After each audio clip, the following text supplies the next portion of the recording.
जब 10 मुहर्रम को इमाम हुसैन अलैहिस्सलाम को करबला के तपते मैदान में प्यासा शहीद कर दिया गया, तो उनका मुबारक जिस्म बिना कफन के जमीन पर छोड़ दिया गया। उनके मुबारक जिस्म पर घोड़े दौड़ाए गए और फिर उनका मुबारक सर भाले पर टांग दिया।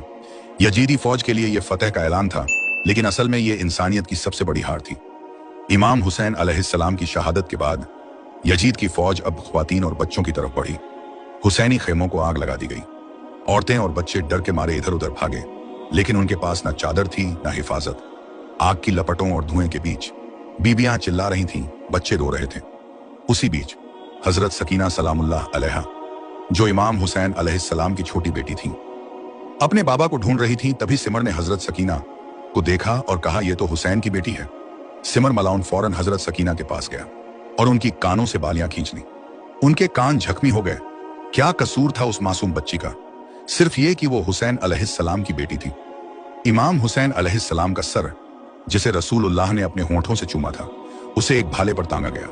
सूरज की गर्मी में सबके सामने उस सर को लोगों के बीच घुमाया गया। यजीदी सिपाही इस पर फख्र कर रहे थे, लेकिन वो ये नहीं जानते थे कि उन्होंने अपना ठिकाना हमेशा हमेशा के लिए जहन्नम बना लिया था। यजीदी फौज ने बीबियों के कपड़े, चादरें, यहां तक कि छोटे बच्चों की चीजें तक छीन ली।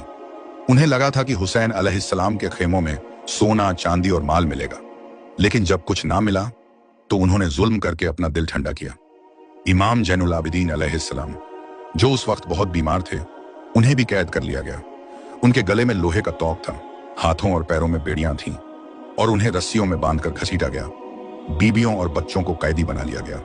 बीबी जैनब सलामुल्लाह अलैहा और बाकी ख्वातीन और बच्चों को रस्सियों से बांधकर ऊंटों पर बिठाया गया और जो भी बच्चा ऊंट से नीचे गिर जाता वो वहीं पर ही शहीद हो जाता।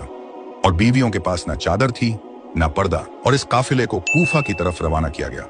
करबला का मंजर अब वीरान हो चुका था। बीबियां और बच्चे अब कैद हो चुके थे। यजीदी सिपाहियों ने उन्हें रस्सियों से बांध दिया। कुछ के हाथ पीछे से बंधे, कुछ के गले में तोक और पैरों में जंजीरें थीं। बीबी जैनब सलामुल्लाह अलैहा और दूसरी शरीफ खवातीन को बिना चादर, बिना हिजाब के ऊंटों पर बैठाया गया। छोटे छोटे बच्चे, जिन्होंने अब तक अपने बाबा, चाचा, भाई सबको शहीद होते देखा था, अब भूखे प्यासे इस काफिले का हिस्सा थे। हजरत सकीना सलामुल्लाह अलैहा बार बार रोती थीं, मेरे बाबा कहाँ हैं? मुझे बाबा के पास ले चलो। जब यह काफिला कूफा पहुंचा तो इसका इस्तकबाल पत्थरों और गर्म पानी से किया गया। बीबी जैनब सलामुल्लाह अलैहा ने वहीं खुद को संभाला और भीड़ से कहा, क्या तुम्हें शर्म नहीं आती? क्या तुम नहीं जानते हम कौन हैं? ये वही हुसैन अलैहिस्सलाम हैं जो तुम्हारे नबी के नवासे हैं, और हम इसी हुसैन की बहन बेटियां हैं। काफिला अब कूफा के हाकिम इब्ने ज़ियाद के दरबार में पेश किया गया। फिर इब्ने ज़ियाद ये सोचता है, अब मैं अपनी जीत का जश्न कैसे मनाऊं? वो अपने सिपाही को हुक्म देता है, जाओ कैद से मुख्तार अल शफी को लेकर आओ। मुख्तार अल शफी को जब दरबार में लाया जाता है तो उनके सामने इमाम हुसैन का सर पेश किया जाता है। तो हजरत मुख्तार कहते हैं, ये इब्ने ज़ियाद, ये सर किसका है? वो हंस हंस के कहता है, ये तेरे इमाम हुसैन का सर है। हजरत मुख्तार इब्ने ज़ियाद की गर्दन पकड़ लेते हैं। इतने में इमाम सज्जाद हजरत मुख्तार के कंधे पर हाथ रखकर कहते हैं, ए मुख्तार सब्र करो। फिर हजरत मुख्तार वहीं बैठकर रोने लगते हैं। फिर उन्हें कैद कर लिया जाता है। कुछ दिनों तक यह काफिला कुफा में ही रहता है, क्योंकि यजीद ने हुक्म दिया था जब तक शाम शहर पूरा सज नहीं जाता तब तक इस काफिले को शाम तक ना लाया जाए। और शाम के सभी लोगों से कहा जाता है, जब यह बाकी काफिला शाम के अंदर दाखिल हो तो इस काफिले को ऐसे पत्थर मारना ताकि कयामत तक कोई बाकी पैदा ना हो। जब यह काफिला शाम के अंदर पहुंचता है तो शाम के सभी लोग अपनी छतों पर खड़े हो जाते हैं और ऊपर से इस काफिले को पत्थर पर पत्थर मारते ही जाते हैं। फिर यह काफिला यजीद के दरबार में पहुंचता है।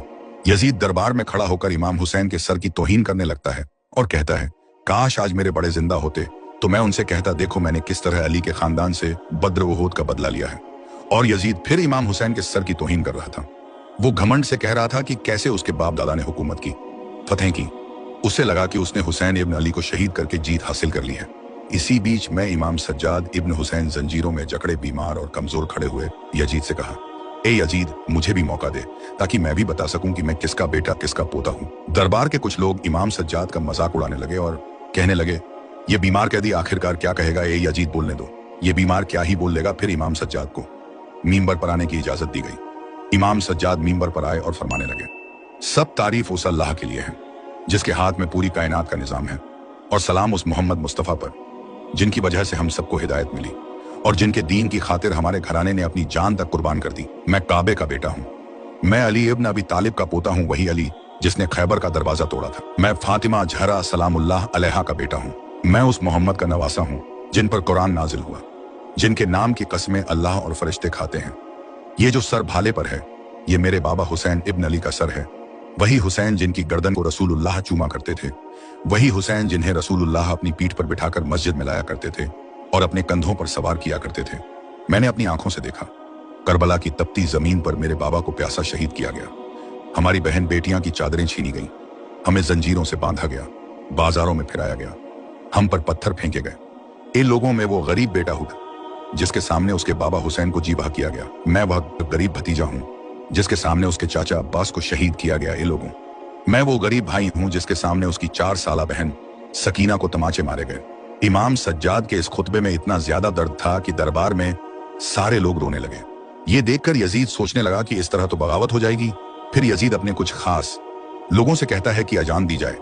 फिर मुल्क शाम में अजान की आवाज गूंजती है और जैसे ही जान देने वाला यह लफ्ज पड़ता है, अशहदु अन्ना मोहम्मद रसूलुल्लाह, तो इमाम सज्जाद फरमाते हैं, हाँ मैं भी गवाही देता हूं, मैं उसी मोहम्मद का बेटा हूं जिनकी ये बेटियां आज कैद होकर यहां खड़ी हैं, और ये वही हुसैन हैं जिनकी रगों में रसूलुल्लाह का खून है।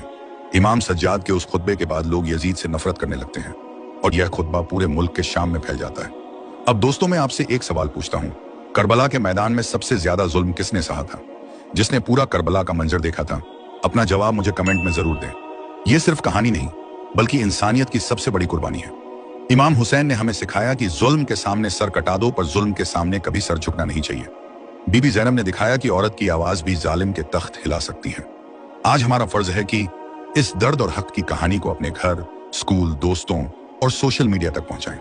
मजलिस, वीडियोस, रील्स, पोस्ट या महफिल में इसे बताएं। करबला सिर्फ 1400 साल पुराना वाकया नहीं, बल्कि आज भी जालिम के खिलाफ खड़े होने का नाम है। इसे सिर्फ मत सुनो, आगे पहुंचाओ। अपने बच्चों को हुसैन का पैगाम सिखाओ।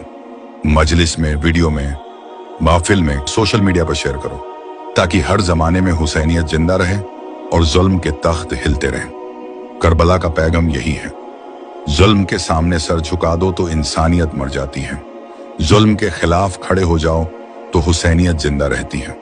आप सभी कमेंट में लिखे हुसैनियत जिंदाबाद।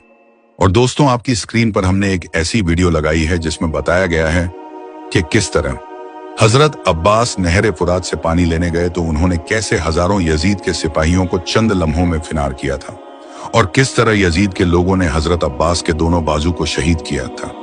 वीडियो आपकी स्क्रीन पर लगी है, क्लिक करके अभी देखें। और आप लोग करबला का कौन सा वाकया सुनना चाहते हैं? करबला में किसकी शहादत का वाकया सुनना चाहते हैं? ये हमें कमेंट करके जरूर बताएं। अगली वीडियो इंशाअल्लाह उसी टॉपिक पर आएगी जिस टॉपिक की वीडियो आप चाहते हैं, और चैनल को सब्सक्राइब कर दीजिए और बेल आइकन दबा दीजिए। तब तक के लिए अल्लाह हाफ़िज़।